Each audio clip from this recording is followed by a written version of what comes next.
கிறிஸ்துவுக்கு அன்பானவர்களே, ஆண்டவர் இரட்சகருமாகிய இயேசு கிறிஸ்து நேற்று என்ப நாமத்தில் அன்பின் வாழ்த்துக்கள்.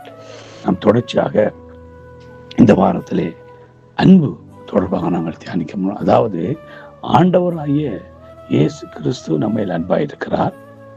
அவருடைய பிள்ளைகளாய் இருக்கிற நாம் எப்படிப்பட்ட அன்பு உள்ளவர்களாய் இருக்க வேண்டும் என்பதை குறித்துத்தான் இந்த வாரத்திலே நாங்கள் தியானிக்க போகிறோம். சங்கீதம் 31வது சங்கீதம் 23வது வசனம் சொல்கிறது, கர்த்தருடைய பரிசுத்தவான்களே, நீங்கள் எல்லோரும் அவர் அன்பு கூறுங்கள். உண்மையானவனை கர்த்தர் தற்காத்து இடுப்பு செய்கிறவனுக்கு பூரணமாய் பதிலளிப்பார். ஆமென்.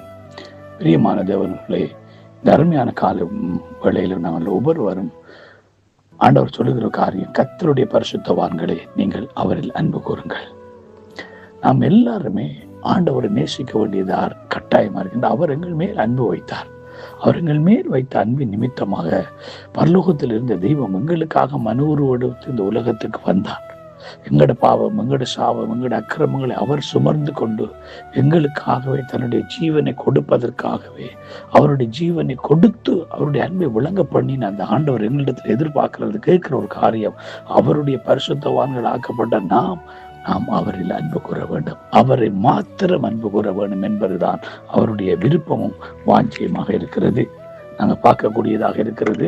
அங்கே பார்க்கிறோம், உபாகமம் 6ஆம் அதிகாரம் 5வது வசனத்திலிருந்து, நீ உன் முழு தேவனாகிய கர்த்தரிடத்தில் முழு இருதயத்தோடும் முழு ஆத்மாவோடும் முழு பலத்தோடும் அன்பு கூறுவாயாக என்று நான் உனக்கு கட்டளையிடுகிற இந்த வார்த்தை உன் இருதயத்தில் இருக்க கடவுள். அவன் முழு ஆத்மாவோடும் முழு பலத்தோடும்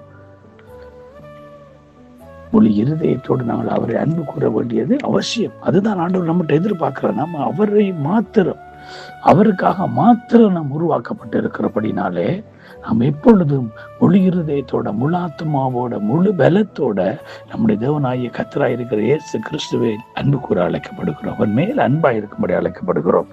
அங்கே பார்க்கிறோம், உபாகமம் 10வது அதிகாரம் 12ஆம் 13ஆம் வசனம் சொல்லுகிறது, இப்பொழுது இஸ்ரவேலே, நீ உன் தேவனாகிய கர்த்தருக்கு பயந்த அவர் வழிகளில் எல்லாம் நடந்து அவரிடத்தில் அன்பு கூர்ந்து உன் முழு இருதயத்தோடும் உன் முழு ஆத்மாவோடு உன் தேவனாகிய கர்த்தரை சேவித்து நான் உனக்கு கற்பிக்கிற கர்த்தருடைய வார்த்தைகளையும் அவருடைய கட்டளைகளையும் உனக்கு நன்மை உண்டாகும்படி கைக்கொள்ள வேண்டும். அப்படியே என்பதையே எல்லாம் வேறு எதை நாம் உன் தேவனாகிய கர்த்தரிடத்தில் கேட்கிறார். அப்ப ஆண்டவர் என்ன சொல்லுகிறாருன்னா, நம்ம எப்பொழுதும் அவருக்கு பயந்து அவர் வழி நடந்து அவரிடத்தில் அன்பு கூர்ந்து அவர் எங்களுக்கு கட்டளை அவற்றை நம்ம என்ன செய்யணுமா, கை கொள்ள வேண்டும். இதுதான், இதைத்தான் ஆண்டு நம்மளுக்கு நாம் அவர்கள் அன்பு கூறுகிற மட்டும் அவர் அந்த அன்பு கூறும் பொழுதுதான் அவர் நமக்கு கொடுத்திருக்கிற கட்டளைகளை நம்ம பின்பற்றுகிற ஜனங்களாய் மாறுவோம். பிரியமானவர்களே, ஆண்டவர் அதைத்தான் நம்மிடத்தில் எதிர்பார்க்க. நாம் எப்பொழுதுமே அவரை மாத்திரம் நேசிக்கிற ஜனங்களாய் மாற வேண்டும். அவருக்காக மாத்திரம் ஜீவிக்கிற ஜனங்களாய் மாற வேண்டும். உபாகமம் 30வது அதிகாரத்தின் 20வது வசனம் சொல்லுகிறது, கர்த்தர் உன் பிதாக்களின் ஆபிரகாமுக்கும் ஈசாக்குக்கும் யாக்கோபுக்கும் கொடுப்பேன் என்று அவர்களுக்கு ஆணையிட்டு கொடுத்த தேசத்தில் குடியிருக்கும்படிக்கு உன் தேவனாகிய கர்த்தர் அன்பு கூர்ந்து அவர் சத்தத்துக்கு செவி கொடுத்து அவரை பற்றி கொள்வாயாக. அவரே உன் ஜீவனும் தீர்க்காயுசுமானவர். ஆமென். அவர் வாக்குத்தத்தம் பண்ணினதை நமக்கு கொடுக்க வல்லவராக இருக்கிறார்.